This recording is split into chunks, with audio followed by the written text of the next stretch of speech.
Okey. Assalamualaikum warahmatullahi wabarakatuh.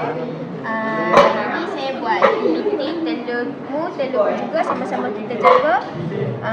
Saya buat ni pakai kertas plastik, straw dengan kertas sikit. Yang ni bekas dia, buat macam untuk kotak sikit. Lepas tu bawah ni tempat dia untuk landing. Dalam ni ada kertas untuk bila dia jatuh tu dia macam ada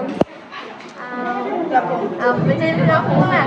Lepas tu seterusnya saya buat macam ni sebab nak buku dia punya benang ni nak masuk kat, nak ikat kat sini. Sebab bila angin masuk, sebab daripada tingkat atas kan angin ada angin masuk kat sini, lepas tu dia melambatkan sebab dia kembang. Semoga berjaya. Cukup. Kami dari kumpulan hotel. Aktiviti kami hari ini telurmu, telurku jual. Sama-sama kita jaga. Kami punya ni kami buat bagi dia besar kembang. Kalau dia kena ni dia terbuka luas. Lepas tu yang ni kami punya ada sayap. Ada sayap. Kalau dia kena ni dia dalam telur ni kami letak selotip. Kalau dia terbang daripada atas dia tak tergolek-golek. Dia setempat. Lepas tu ada rambut dia. Yang tu je pada kami. Terima kasih. Buat telurku jual sama-sama kita jaga. Okay, design kami ni atas ni guna plastik sampah. Guna benang. Lepas tu ni retas. So dalam dia straw ni untuk tampung dia bagi tak pecah. So dalam dia selotip. Tu ada tisu untuk tampung dia. So kami yakin ni tak pecah. Okay, alright. Okay, all the best. Kami buat design sini sebab apa, dalam ni kami letak tisu sebab nanti kalau jatuh dia tak pecah. Lepas tu kami buat bentuk segitiga ni sebab nanti kalau terjatuh dia banyak masuk darah ni, lepas tu baru kita tolak dan ni ke atas. Ada tambah-tambah lagi? Tak ada lah. Itu je? Ya. Alright. Kami buat projek payah pekerja. Ada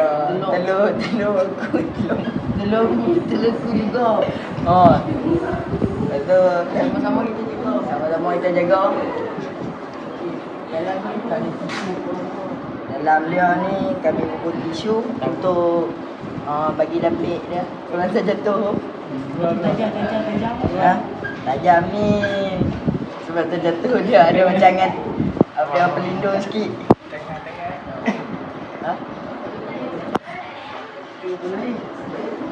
Itu straw tu dia buat dari sudut senang terbuka. Cakap biar. Cakap.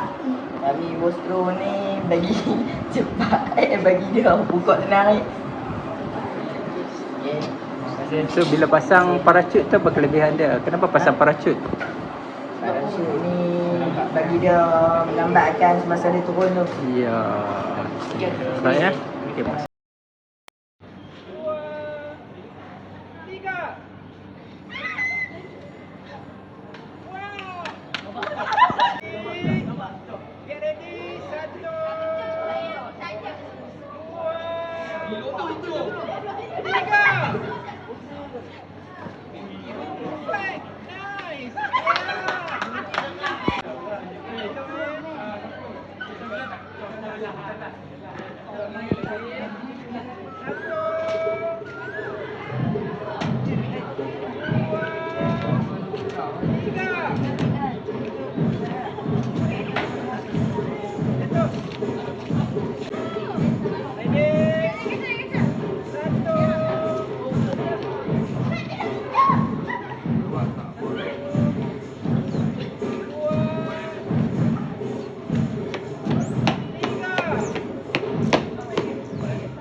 Pum.